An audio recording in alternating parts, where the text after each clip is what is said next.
Hey, Mr. Lumba. Hi. Hi, so Mr. Lumba, the last time we spoke, we set a goal of increasing rigor and challenging students to productively struggle, specifically during the we do part of your lessons. So, the last time I observed you, I noticed how you met that goal by incorporating higher levels of student thinking and challenging them with more difficult questions instead of just leading, guiding questions. Um, and I want to hone in on one particular example of this. When you ask students how to predict how the geography of Europe influenced the development of Germanic versus Romance languages, been having how's having higher expectations of your students and increasing rigor been impactful on your classroom culture and let me try this question again. I'm sorry. So, how has having higher expectations and increasing your rigor been impactful, and what have your students been able to achieve with this? So I know that having a more rigorous lesson plan has really impacted the students because they're getting higher grades on their assessments. They're doing better on their TCAs, things like that. They are also trying to participate more. There's a disconnect, and I think that's where I need help with. There's a disconnect between them trying to find the answer for me and me trying to get them to come up with or predict or infer or those higher level Mhm. thinking questions. Can I just clarify one thing there? Mhm. You said the disconnect is the kids are trying to find the answer for you, or are they trying to just get it from you? They're trying to find the answer for me, but I don't think that they are really having all the tools that they need in order to tell me the answer. Awesome. And I'm so glad you bring that up, and I'm so glad that you're able to um, identify and name that disconnect because that's actually related to what we're going to talk about today. So today I want to dive into the specific topic of modeling instruction and guided practice. What do you think the importance of modeling instruction before the student independent practices?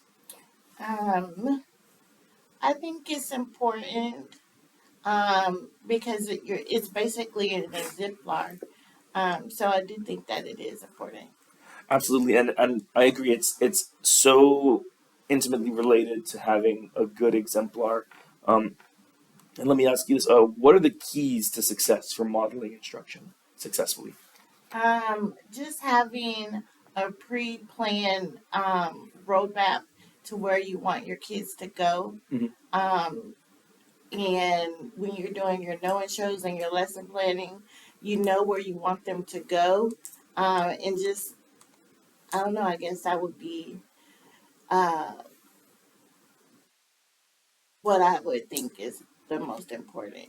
And I'm glad that you mentioned having the known shows and the lesson plans when planning out instruction and modeling and things like that. Uh, when you take a look at those known shows, when you take a look at your lesson plan, and like you mentioned earlier, your exemplar, how does that help you model the students? Hmm. Um, it it helps me because it helps me with pacing, and it sort of guides me um, on where I need to get to. I think. Absolutely. When you model instruction to students, what what do you think the most important things are to show them? Um, I'm not sure. The most important thing to show them, I think, is it's okay to tussle. Okay. It's okay. I know a lot of students, when you were there, had said things like, "I don't know the answer," and my response to them was, "It's okay. We're all learning. This is new content. It's Mhm. okay to not know the answer. Absolutely. Let's just try and come up with predict what you think the answer could be. Mhm. And there is that productive struggle, and I think I get caught up with wait time. Mhm. On one hand, am I giving them enough wait time? Or on another hand, should I go and move on to a different student? Um, should I let it go? What to do? And that's kind of a little bit where I need help with too. Sounds good. Well, Miss Cilumba, really quickly, I want to show you a quick video, and then I'm gonna let you watch it, and I'm gonna pause the recording here because it's a couple minutes, and for the sake of my storage and everything, I'm gonna pause the video, but Okay. not the video, the recording. But I'm gonna show you this video, and then we'll talk about it afterwards. Sound good? Mm-hmm. Cool. Okay, and we are back. Mrs. Luma, thank you so much for watching that video. So really quickly, I want to ask you, what did this teacher in the video do to model instruction to students, and what were the keys that she used to show her thinking without doing the work for them? Oh, that's hard. So I noticed that she modeled the process of thinking. She pulled out. She taught them how to think. She pulled out words like who and what and things like that. Mm. Yeah, absolutely. And it's so important that when we're modeling for students, we're not giving them the answer, right?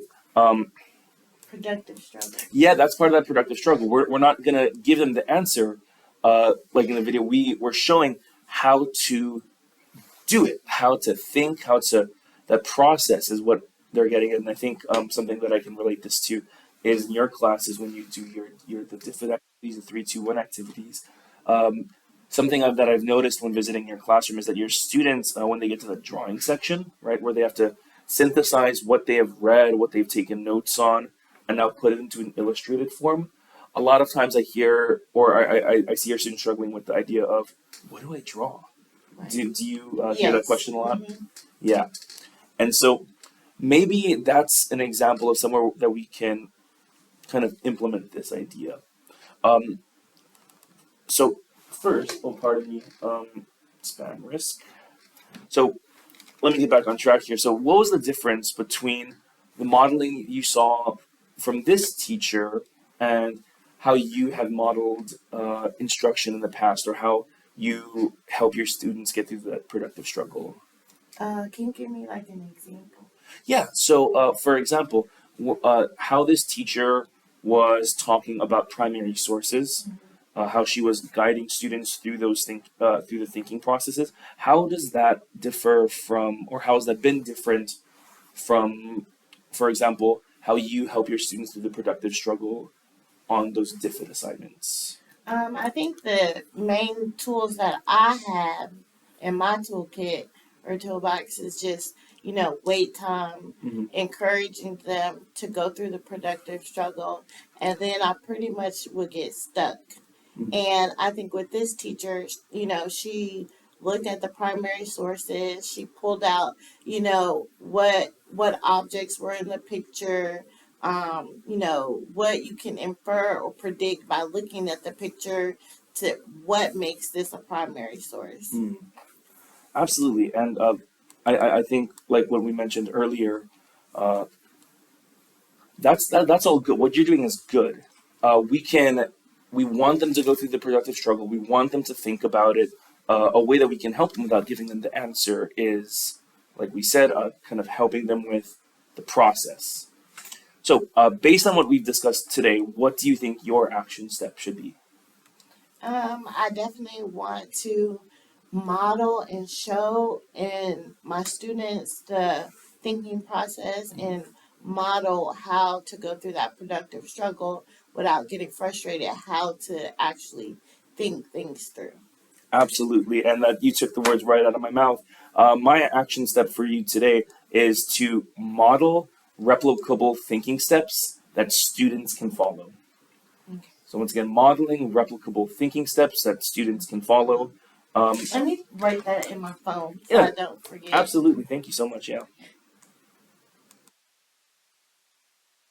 Model replica thinking steps that students can follow. that students can follow. Awesome. Okay. And thank you so much. And I know that we're kind of far away from the next time we'll be back in school, but where do you think a good place to put this into an upcoming lesson would be once we get back? I don't know, but I know that wherever I put it in, it's gonna work. Yeah. I'm not sure. I know that we definitely need to work on charts and graphs because in the TCA Mhm. and maps and stuff like that, we don't normally get, you know, And how could you apply this into working with maps, for example? just getting them to look at the map, look at the key, find the key, Mhm. look at different types of maps, see what, just look at the little things that are on the map and try to get them to predict things using the map clues that's already on the map. Awesome. Yes, absolutely. I would love to observe when you work with maps next, not next week, the following week with this, and we'll meet again before then to practice the action step. But Ms. Cilumba, thank you so much for that. Thank you so much for No this problem. conversation. I really appreciate you working with me, and I appreciate your time. No problem. Um, have a happy Thanksgiving break. Thank you. Let's